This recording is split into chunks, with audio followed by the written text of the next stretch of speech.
L'arquilleur des cités volantes, chapitre 26. Nouvelle idée.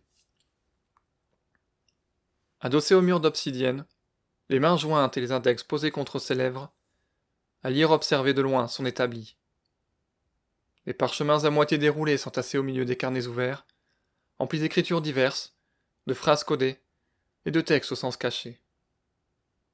Des cartes et des représentations des différentes cités volantes habillaient l'immense tableau de liège, bien plus pratique qu'une façade de pierre noire et quasiment indestructible. L'arquilleur appréciait son foyer pour ce qu'il était, la première création d'un mage ayant surpassé la puissance du bois et de la roche. Certes, sa tour n'avait pas poussé comme les précédentes, ni les suivantes, droite et majestueuse, mais elle n'en demeurait pas moins l'origine d'une nouvelle ère. D'autant qu'il s'amusait de voir la terre de son île trouée par endroits de champignons de pierre noire grignotés. Pour ce qui était de la décoration, voilà une toute autre affaire.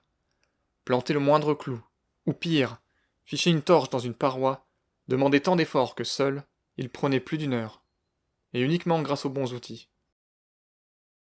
Heureusement que Voliette lui prêtait main forte, lorsque l'espace suffisait à la faire entrer. Autant dire, presque jamais. Alyr sursauta, lorsqu'il réalisa que ses pensées s'étaient égarées au loin. Pourtant, avec toutes les conclusions qu'il avait tirées depuis le début de ses réflexions, il savait n'avoir guère d'autre option que le hasard. Mais Aknarpié de fond en comble, il ne lui restait que l'embarras du choix. S'il désirait trouver une autre cuve semblable à celle du musée des anciens, il n'avait qu'à revisiter toutes les villes perdues dans le ciel, avec l'espoir de dénicher la bonne. Après un instant, il réalisa avoir vu plusieurs fois ces objets à travers ses fouilles.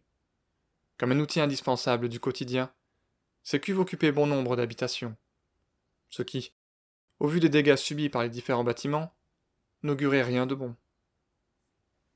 Comme le reste des babioles inclassables, ces réceptacles avaient souffert des affres des âges et des éboulis.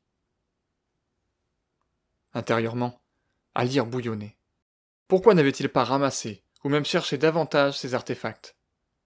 Avec plus d'attention et d'intelligence, il aurait déjà dû en posséder un, et poursuivre son étude. Pourtant, il le savait. Avant ce jour, ces cuves ne représentaient qu'une vente misérable, auprès d'un unique acheteur.